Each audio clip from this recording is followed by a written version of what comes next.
contentment, the opposite of covet. The way you get from covetousness to contentment. Have you ever tried just to force yourself to be content?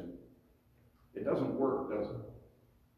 So how do you get from being covetous to being content? And I've suggested the way you do that is through generosity. That generosity is the mechanism for developing contentment. And it's the mechanism for getting rid of covetousness. And we've spent a couple of weeks now talking about biblical teachings, and we haven't gone really, really deep with it, but talking about biblical teachings concerning God's expectation of generosity on the part of his children.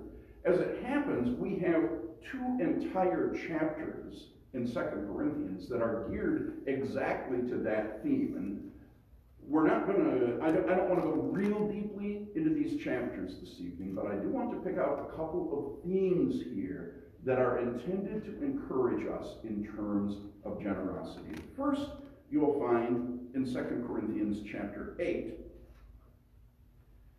I want you to look just at verse 15, where Paul writes to the Corinthians. He is encouraging the Corinthians to contribute to an offering that is being collected to relieve the poverty of the poor saints down in Jerusalem. By the way, the poverty that was in Jerusalem, in the Jerusalem church, I think is partly because of circumstances, but it's partly because of poor choices that the Jerusalem church made. You remember early on, everybody was selling their possessions, and the saints had everything in common, which is a wonderful testimony to Christian unity. But if you sell all your possessions, now how are you going to make anything else? And so they basically sold off their, I'm going to borrow language here. This is a bad place to borrow it too. I'm going to borrow language from Karl Marx. They sold off their means of production. Okay, so they didn't have a way now to dig out of poverty, but Paul wasn't going to abandon them. So he was encouraging churches to help financially the church at Jerusalem. And that's really what 2 Corinthians 8 and 9 is all about. And these chapters are packed with principles that we really need to learn with respect to the way that we handle money. One of the principles is in verse 15. As it is written, he that had gathered much had nothing over, and he that had gathered little had no lack. Now, earlier on in the chapter, Paul lets us know that we're supposed to give according to what we have and not according to what we don't have. Which means, among other things, that when we have money that's already obligated, let's say for paying a bill, then we need to pay the bill. But when we have money at our disposal, rather than just going out and spending it on a bigger house, a bigger car, a bigger TV, whatever, one of the things that we should consider is using those extra funds somehow to serve the Lord. And one of the implicit teachings of these chapters is that when God sends funds our way, he often does it for one of 2 reasons. One is because he knows that we have a need coming at us down the pike, and he is supplying that need in advance. And what that means is that it's a virtue to save in preparation for the future. The book of Proverbs talks about this. Go thou sluggard, observe the ant. What do the ants do? Well, they lay up in store. They put aside things that they're going to need later on. Okay, so one of the reasons that God may send us a surplus at a given time is in preparation for a need that he is going to permit us to endure. What I've found is that a lot of people, the moment they get a surplus, they want to go out and spend it. And then when the need comes along, they complain that God isn't meeting the need. When in fact God did meet the need, they just squandered it. They spent it foolishly. The other reason God may give us a surplus is so that we have something to help others who are in need. And this is where verse 15 is particularly significant. He that gathered much had nothing over. He that gathered little had no lack. The reference here is to the children of Israel going out and gathering manna. You remember how the Lord had the children of Israel gather manna. They had manna, bread from heaven, that fell on 6 days out of the week. And they were told, when you go out and gather manna in the morning, gather enough for that day. So there was enough for the day. And on the 6th day, gather enough for 2 days, because it's not going to fall on the 7th day. So, if you're obedient to the Lord and you're gathering enough every day, and you're gathering for 2 days on the 6th day, then you have enough. God's supply is going to be sufficient. On the other hand, you remember what happened if they tried to gather more than they needed? If they tried to gather enough for 2 days instead of 1 day? Spoiled. It got wormy. It didn't do them any good. In fact, it became loathsome. They couldn't do anything with it. And I think the principle that Paul is emphasizing here is this. When God puts a surplus in our hands, and the surplus is there partly for us to prepare for future needs.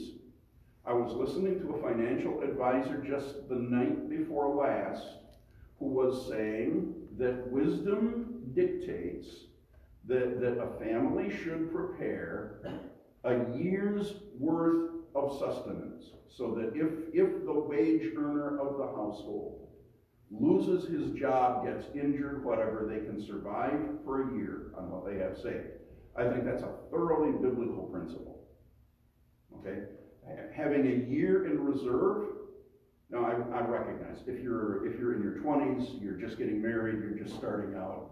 I can remember times when Debbie and I didn't even have 2 days worth in reserve.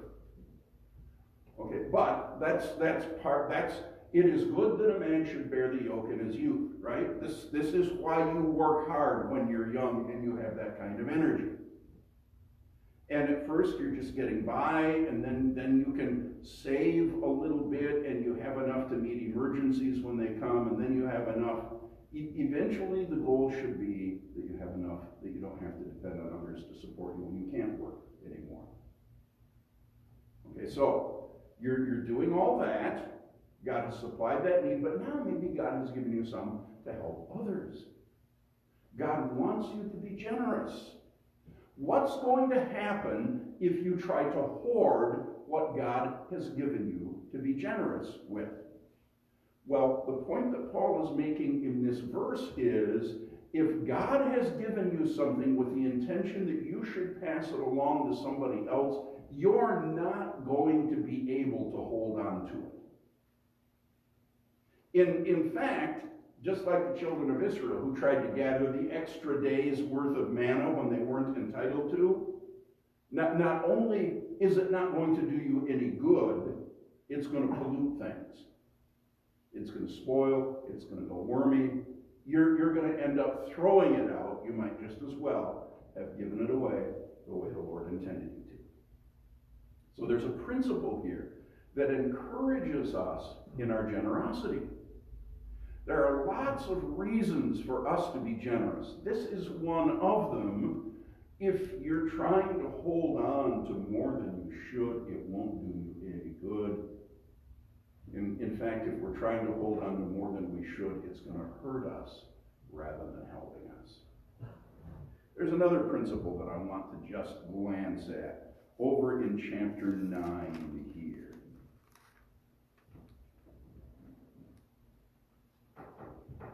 Verses 5 through 7. Therefore, I thought it necessary to exhort the brethren that they would go before unto you and make up beforehand your bounty, whereof ye had noticed before, that the same might be ready as a matter of bounty and not of covetousness. There's our commandment right there. And it's directly tied to giving. And Paul is saying, I'm sending messengers ahead of me. I'm coming, I'm going to pick up the collection, but I'm sending messengers ahead to encourage you in getting your giving taken care of. And I want you to do this, well, elsewhere in the passage, Paul talks about the fact that God loves a cheerful giver. But I want you to do this as a matter of bounty and not of covetousness. In other words, do this. You should be overflowing toward people who have need, rather than grasping what you don't need. But this I say, he says in verse 6, he which soweth sparingly shall reap also sparingly, and he which soweth bountifully shall reap also bountifully. Every man according as he purposeth in his heart, so let him give, not grudgingly, nor of necessity, for God loveth a cheerful giver. So, that middle verse right there, verse 6, he who sows sparingly shall reap also sparingly. He who sows bountifully shall reap also bountifully. Here's an agricultural metaphor. Paul is talking about a farmer. What happens if a farmer tries to save money by, let's say, only planting half as much seed? How's that going to work, Jerry? Well, nowadays you might get 2/3 of the yield because they got what they call corn that grows bigger here because it's less populated, but you're not going to get the yield. You're not going to get the yield. In other words, the less you sow, the less return you get. The more you sow, the more return you get. Here, Paul is comparing giving to sowing and reaping. In other words, there is some kind of a return that results from giving. Now, Paul doesn't specify exactly what that return is. At minimum, God, I think, commits himself, if we are being generous with the resources that he has given us, he commits himself to us to see us through and make sure that we don't fall into need as a result of that. But I think the upshot of the verse is that whatever measurement we're using, when we sow, when we give liberally, we are going to get more than we give. Now, that doesn't mean that what we get is going to be the same thing that we gave. You know, he's not promising here that if you put $1 in the offering plate, the Lord will give $10 back to you. Although my first assistant pastorate was in Woodland Park Community Church, Woodland Park, Colorado.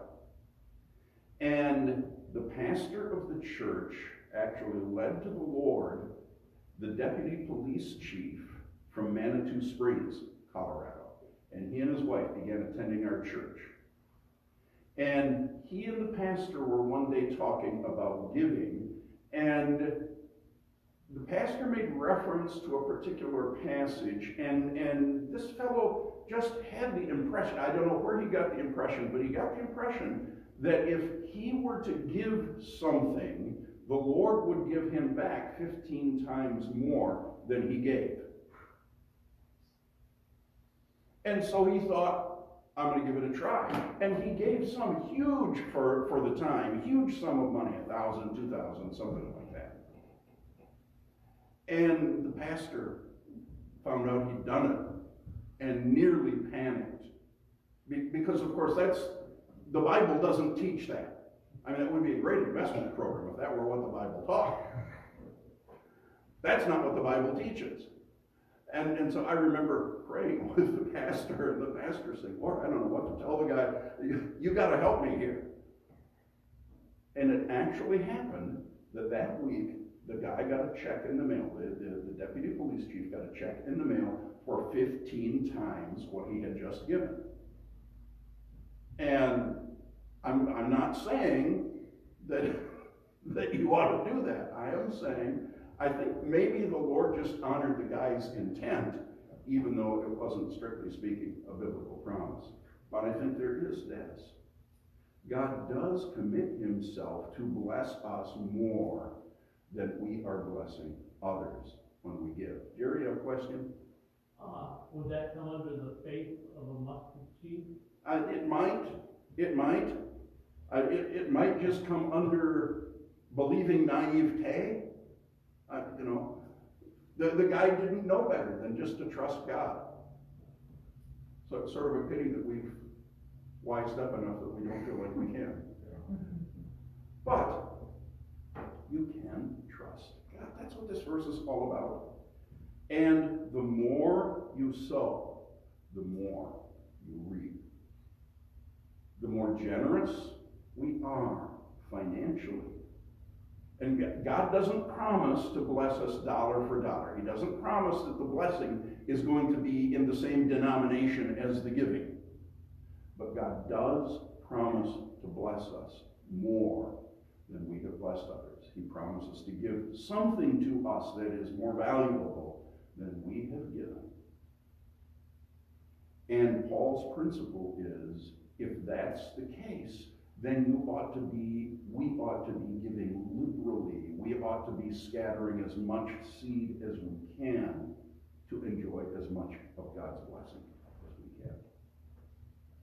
So just a couple of principles in this passage. One of these days, we're going to loop back around and we're going to spend serious time in 2 Corinthians 8 and 9. If you want to know anything about Christian giving, don't go to the book of Malachi. Okay? Don't get all pulled away by this bring your tithes into the storehouse thing. Number one, the storehouse was the temple. The local church isn't the equivalent of the Old Testament temple. Number two, even in the Old Testament, when it says bring your tithes, you realize in the Old Testament they gave more than one tithe. Their tithing was more than 10% of their giving. By my reckoning, the average Jewish person gave about 23.33% of his increase in tithing every year. There were 2 complete tithes and then another tithe that was due every 3 years. So if you're going to talk about tithing on the Old Testament pattern, it's going to be a lot more than 10%. On the other hand, I think 2 Corinthians 8 and 9 has a lot to say about the way we should be honoring the Lord with our finances, and a lot to say about the reasons we should be doing that. That's a whole other conversation. For the moment, remember, the cure for covetousness is generosity. You got other questions or comments here? If not, John? That was really good. That challenge or lesson that you gave. I'm passing the plate right now. No, I'm not. The first pastor always said, preachers should put the jam down where everybody can reach it, and that was real simple. It's not a complicated idea. Neither of these ideas tonight is complicated. It's just a matter of believing them. Jerry? Well, I've always believed that you should give a tenth, but I say if you give a tenth because you think you have to, then I think the Lord says you've already received your blessing. In other words, you aren't, if you can't give with a joyous heart, if you're giving out of, you think you need to, then you've already received your blessing. In other words, there's not a blessing there. Yeah, I'll make 2 comments here. One is this. In terms of the way that Debbie and I give,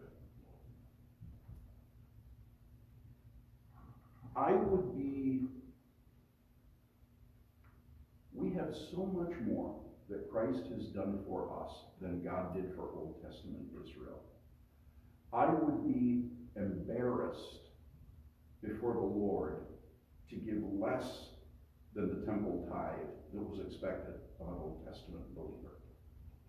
Not because it's a matter of law. God doesn't mandate that I have to do that. I would just, if I can't give as much as they gave, if I can't at least give that much, I would just, I'd be embarrassed before the Lord. So that's my starting place, and then I go on from there. The other thing is I find this to be true, and I don't know what anybody here gives, and I will never know what anybody here gives. In fact, that's a standing rule. Nobody tells me what anybody gives. But I find when I talk to people about, just like I just talked to you, talk to them about the way they decide to structure their giving. What I find is that people who don't give 10% don't usually give 9 or 8%. It's usually more like 0.5% or 1%. And so for me, just keeping that line in mind, I don't want to go below this line. That's a really useful thing for me. Can we share a word prayer? Father, we're not really talking about tithing tonight. We're talking about generosity as a way to avoid covetousness. And what I pray is that you would enlarge all of our hearts. I pray that you would give us great goodwill toward people who have need, toward all people who have need, those especially with whom we come in contact, and particularly those who are of the household of faith. When we see a brother or sister who has a need and we're able to meet it, then I pray that you would just open our hearts and grant that we would be willing to be the blessing you need us to be under those circumstances, and to trust you to be the blessing to us that we will need. Father, I pray that you make us generous people. In Jesus' name.